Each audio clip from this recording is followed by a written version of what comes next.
नमस्कार, astrology pro channel में मैं दीपक लोहनी आपका हार्दिक स्वागत करता हूं। इस कलयुग में हर कोई व्यक्ति यह चाहता है कि उसके जीवन में समृद्धि आए, उसके पास पर्याप्त मात्रा में धन की उपलब्धि हो और घर में कोई व्यक्ति बीमार ना पड़े, घर में दरिद्रता का वास ना हो और उसके बच्चे अच्छी पोजीशन पर पहुंचे, जीवन में उसे हर प्रकार की सुख सुविधाएं मिले। इसके लिए वह व्यक्ति अनेक प्रकार की जतन करता है। वह कितने मंदिरों में अपना माथा टेकता है, कितने प्रकार की पूजाएं करता है, कितने दान करता है, कितने पुण्य कार्य करता है, उसके बाद भी उस व्यक्ति को इसके परिणाम नहीं मिलते।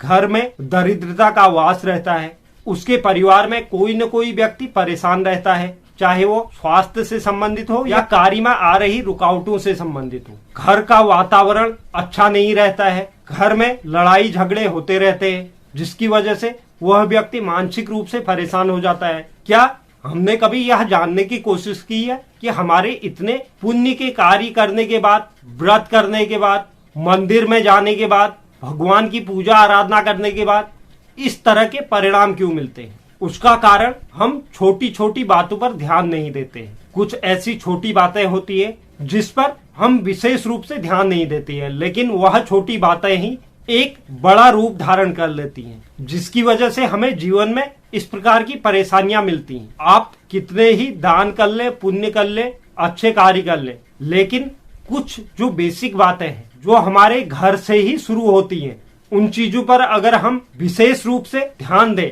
तो यह सब करने की जरूरत नहीं। उसके लिए हमें इन बातों पर ध्यान देना आवश्यक है, जिससे जीवन में इस प्रकार की परेशानियां उत्पन्न ही न हो। तो आजकल के समय में ऐसा कोई घर नहीं जिसमें तुलसी का पौधा ना हो। तो एक जो पहला मैं आपको कारण बता रहा हूं, उसमें आज की वीडियो में हम तुलसी के पेड़ के बारे में चर्चा करेंगे। तुलसी के पौधे के साथ हम कौन सी गलतियां अपने जीवन में कर देते हैं या अक्सर करते आ रहे हैं, जो हमें नहीं करनी चाहिए थी, जिसकी वजह से भगवान विष्णु, माता लक्ष्मी और अनेक प्रकार के देवी देवताओं के हमें नकारात्मक परिणाम झेलने पड़ते हैं। हमारे अनेक अच्छे कार्यों को करने के बाद भी हमें अशुभ परिणाम ही मिलते हैं। तो उसके लिए हमें घर में लगी हुई तुलसी के साथ कुछ विशेष बातों का ध्यान रखना है। अगर आप इन बातों का ध्यान रखते हैं तो जीवन में यह जो परेशानियां चल रही हैं, इनसे आपको छुटकारा मिलेगा। तो यह वीडियो शुरू करने से पहले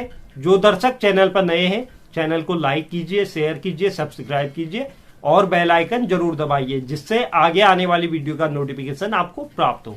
तो चलिए शुरुआत करते हैं। सनातन धर्म में तुलसी के पौधे को बहुत पवित्र पौधा माना जाता है। जगत के संचालक भगवान विष्णु को तुलसी पत्र अति प्रिय है। यही वजह है तुलसी को हरि प्रिया भी कहा जाता है। सनातन धर्म में लगभग हर पूजा में तुलसी के पत्र का उपयोग किया जाता है।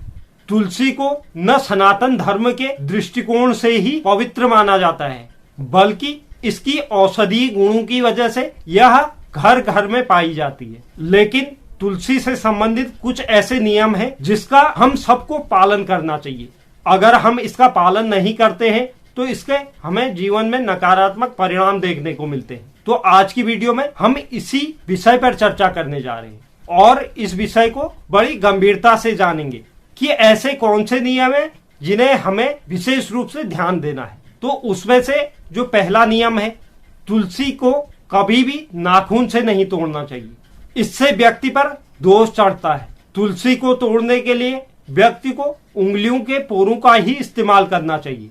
दूसरा जो नियम है, यदि आपके घर में कोई तुलसी का पौधा है जो सूख चुका है, तो उस सूखे हुए तुलसी के पौधे को घर पर भूलकर भी ना रखें। उसे आपको किसी नदी में प्रवाहित कर देना है या कहीं उसे जमीन में दबा दें।